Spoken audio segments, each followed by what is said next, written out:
हम लोग क्लास 9 के ज्योमेट्री टॉपिक का हम लोग गणित का विषय देख रहे हैं। इससे पहले हमने पिछले क्लास में ऑफलाइन के माध्यम से त्रिभुज, चतुर्भुज, त्रिभुज का क्षेत्रफल और चतुर्भुज का क्षेत्रफल सब हो चुका है। अब इससे आगे हम लोग वृत्त में आज प्रवेश करेंगे। वृत्त में सबसे पहले ये देखेंगे कि उसका थ्योरी टाइप का थ्योरम पहले देखेंगे, उस पर आधारित फिर एक्सरसाइज हम लोग बारी बारी से देखेंगे। तो पहला थ्योरम वृत्त का है, वृत्त की समान जीवाएं केंद्र पर समान कोण बनाती है। इस थ्योरम को हम लोग आज पहले प्रूव करेंगे, इसके बाद इस पर आधारित जो क्वेश्चन होगा उसको आज देखेंगे। देखिए, इसके पहले हम लोग समझेंगे जीवाएं केंद्र पर, यानी कि जीवा समान होना चाहिए। वृत्त ले लेंगे, एक वृत्त बना करके ऐसे, और इस पर दो जीवा ले लेंगे, दो समान जीवा रहना चाहिए। जैसे ये जीवा हम ले लेते हैं, दो समान जीवाएं ए बी और एक का नाम सी डी रख देते हैं। केंद्र, यहाँ केंद्र करा है वृत्त की समान जीवा, यानी कि ए बी और सी डी क्या है, बराबर है। और ये करा है कि ये दोनों जीवा जो है केंद्र पर समान कोण बनाएगा, यानी कि इसके द्वारा आंतरिक कोण और इस जीवा के द्वारा आंतरिक कोण दोनों बराबर होना चाहिए। यही जो है हम लोग को प्रूव करना है। वृत्त के केंद्र को ओ से सूचित करेंगे, यानी कि जीवा ये दोनों ए बी और सी डी दोनों बराबर है। अब हमको ये देखना है कि ये जीवा द्वारा केंद्र पर जो कोण बनाया गया है ए ओ बी और इसके द्वारा सी ओ डी, ये क्या होना चाहिए, आपस में बराबर होना चाहिए। अब हम लोग देखेंगे पहले इसका जो साधारण प्रतिज्ञा होता है, थोड़ा भाषा अपना लिख देंगे जो जो दिया हुआ है। तो दिया हुआ में पहले हम लोग लिख देंगे कि दिया है कि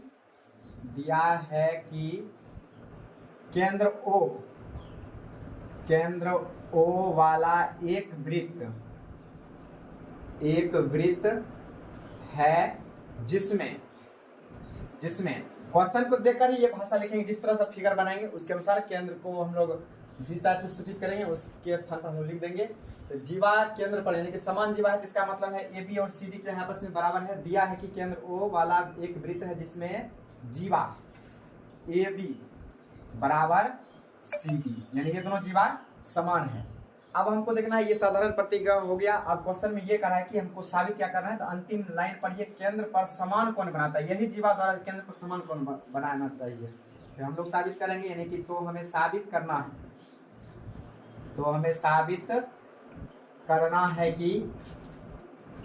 है कि एंगल ए ओ बी बराबर एंगल सी ओ डी, यही साबित करना है। अब आप याद कीजिए, पिछले हम लोग एक्सरसाइज में पढ़ चुके हैं त्रिभुज की सर्वांग समता। अगर कोई भी दो त्रिभुज अगर सर्वांग सम हो जाए, उसका संगत भाग बराबर होता है, सीपीसीटी हम लोग बोलते हैं उसको शॉर्टकट में। यानी कि अगर हम ये दोनों त्रिभुज को सर्वांगसम कर देंगे, सर्वांगसम करने की स्थिति में क्या होगा, इसका ये एंगल और ये एंगल आपस में बराबर हो जाएगा। त्रिभुज की सर्वांग समता का नियम होता है कि यदि कोई दो त्रिभुज सर्वांगसम होगा तो उसका संगत भाग आपस में बराबर हो जाता है। अब सर्वांगसम करने पर विचार किया जाए तो सर्वांगसम देखिए कैसे होगा। पहले दे रखा है इस त्रिभुज में ए बी और सी डी आपस में बराबर है, एक भुजा बराबर हो गया। उसके बाद इस त्रिभुज की मान लीजिए कि अगर ओ ए मानते हैं, इसका ओ डी देखिए, फिर ओ बी देखिए और ओ सी देखिए, सब वृत्त की त्रिज्या है। और वृत्त में जितना भी त्रिज्या होगा सभी त्रिज्या आपस में बराबर होते हैं, यानी कि एक वृत्त की सभी त्रिज्याएं समान होती है। तो अगर हम इस त्रिभुज की ओ ए लें, इस त्रिभुज का ओ डी लें, तो ये संगत भाग बराबर हो जाएगा, ये संगत भुजा बराबर हो जाएगा। यानी कहने का आशय हो गया कि ये त्रिभुज सर्वांगसम हो सकता है। देखिए कैसे होता है। अब हम लोग प्रमाण देंगे, यानी इसको हम लोग प्रूव करेंगे कि अब किस तरह से ये साबित होता है। तो पहले चलेंगे त्रिभुज ए ओ बी तथा त्रिभुज सी ओ डी में। अब देखा जाए दोनों त्रिभुज को सर्वांगसम करते हैं। पहले देख लीजिए, ओ ए बराबर ओ डी ले लीजिए, ले देंगे, चूंकि वृत्त की त्रिज्या दोनों त्रिज्या ही पहले ले लीजिए। फिर ओ बी बराबर में ओ सी हो जाएगा, ये भी सेम कारण दे देंगे, वृत्त की त्रिज्या। अब देखिए एक तो दिया हुआ है ही, ए बी बराबर में सी डी लिख देंगे, ए बी बराबर सी डी, ये क्वेश्चन में दिया हुआ है ही, या हिंदी में ही लिख दीजिएगा, दिया है। अब बताइए, तीन भुजा आपस में बराबर है, यदि दो त्रिभुज की सभी संगत भुजाएं आपस में बराबर है, यानी कि तीनों संगत भुजा आपस में बराबर हो, इसको हम लोग कहते हैं एस एस एस सर्वांग समता, इसका मतलब है ये, इसलिए लिख देंगे एस एस एस सर्वांग समता से, सर्वांग समता से दोनों त्रिभुज सर्वांग सम हो गया।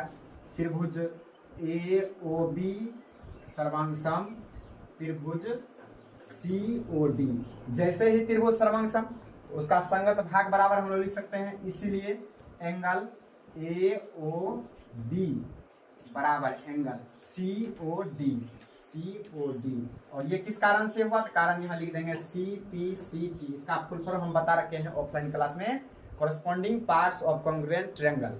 यही अपने लोग को प्रूव करना था। ये आपका थ्योरम नंबर 9.1 प्रूव हुआ। जिस तरह से 9.1 बनाए थे थ्योरम नंबर, जस्ट लाइक उसी का अपोजिट 9.2 उसी का क्वेश्चन देखिए उलट गया है। यदि किसी वृत्त की दो जीवाएं केंद्र पर समान कोण बनाती है, इससे पहले क्या पढ़े थे, यदि वृत्त की दो जीवा बराबर हो तो केंद्र पर समान कोण अंतरित करती है।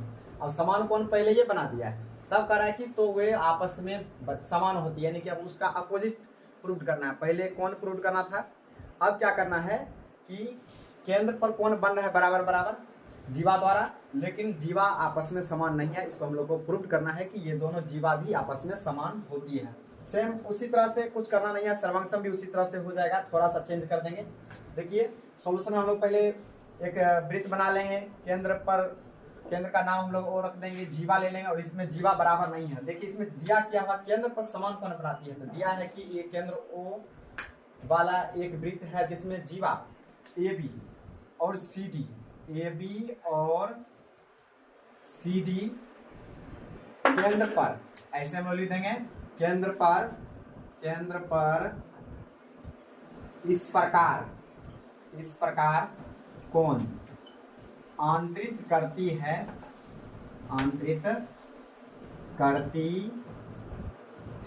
कि angle A O B equal to angle C O D. ये कोण बराबर दिया हुआ है।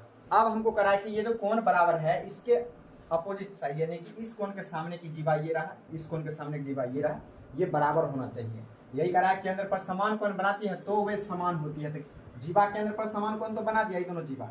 अब समान करना है, यानी कि तो हमें साबित करना